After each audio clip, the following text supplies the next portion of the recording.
What's happening, folks? Back with another reaction, back with some more garbage, as well as a perilously placed Luca, who seems to be a bit on the mischievous side. We'll see how that goes. But yes, we're continuing through the bonus material included in this expanded version of Beautiful Garbage. Thank you as always to Phil. And the next track is Begging Bone.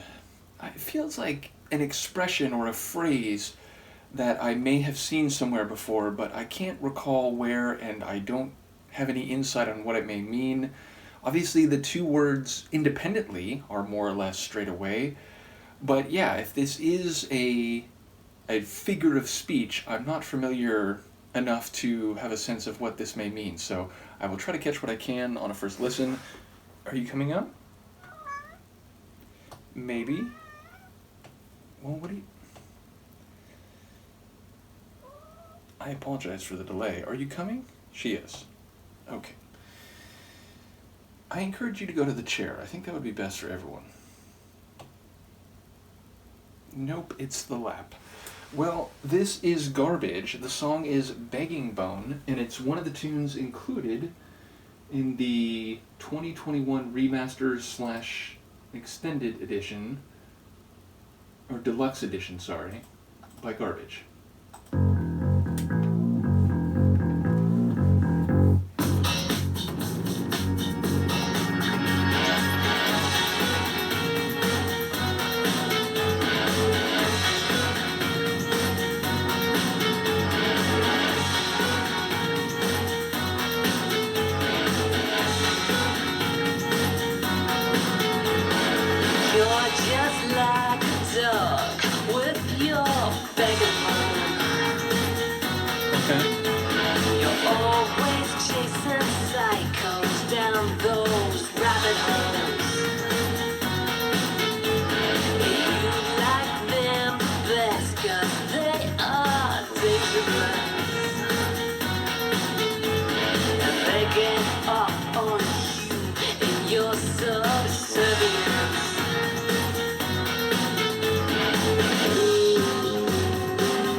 respect for the long off-ramp fade-out. So I'd like to think, even without Shirley's voice here, I'd be able to recognize this as a garbage tune, which, again, it's hard not to laugh when I say that. But seriously, I feel like the Sonics here bear a lot of the hallmarks that feature in a large number of their tunes. Certainly not all of their tunes, and I've definitely heard some stylistic variety over the course of their material that I've covered up to this point. But again, it has this kind of catchy yet edgy, alternative, on the edge of pop sort of vibe. It feels like, it's bringing together things from different sides in a way that definitely works. Now, it's interesting because, okay, lyrically at the beginning, I heard pretty clearly, she's talking, I think, about a guy saying he's chasing all these psychos down the rabbit hole, meaning he seems to be attracted to women who are dangerous, who are, have one screw loose and are volatile and perhaps, will end up burning him in the end. And he's saying, for those women, the attraction for you, my friend, is that they get off on your subservience. They like having a guy who kind of, does what they want and is, kind of there at their beck and call and willing to tolerate their, dramatic vicissitudes and so on. So she seems to be claiming that, he knows what he likes and it's a little non-standard in terms of the psychology. He kind of likes being maybe bossed around or, being with the psycho, which, it reminds me, back when I was in high school, there was someone who was saying that a friend of theirs who was like the most mellow guy ever, had a kind of really crazy girlfriend, and he thought it was really amusing because it was like, how can this person who is so chill and, just likes to talk about music and whatever, he has like this psycho girlfriend, it doesn't make sense to me. So it does remind me of that a bit. But then as the track went along, it seemed to shift a little bit, and it seemed to kind of run in a different direction. And admittedly, there's a line in the latter stages that in this moment I'm failing to recall. What was it? It's like it's not afraid to be, or it's okay to be afraid of what is in someone else's mind, and so then, or to see what's on the other side, something like that. So it feels like it was suddenly making a broader point, and the idea that maybe,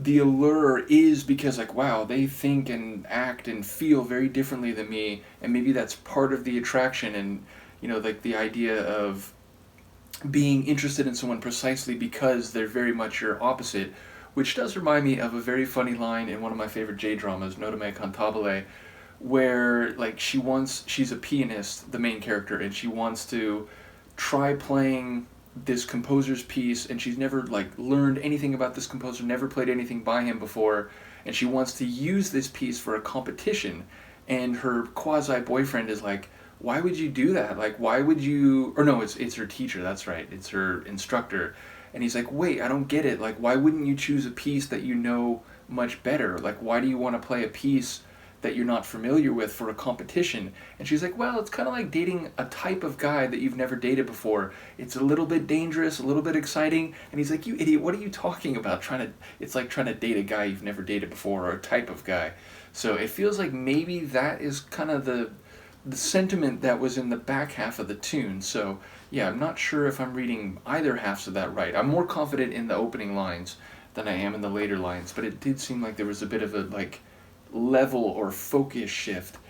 And yeah, again, an interesting balanced tune. It's got a bit of that electronic, edgy pop sort of feel to it, with a alternative flavor. I will say it was interesting because the choruses, as far as I could tell, it was the sonics were very clear, but Shirley's vocals were hyper manipulated and sort of closed off, and kind of they had this echo or reverb on them. They were nigh indecipherable.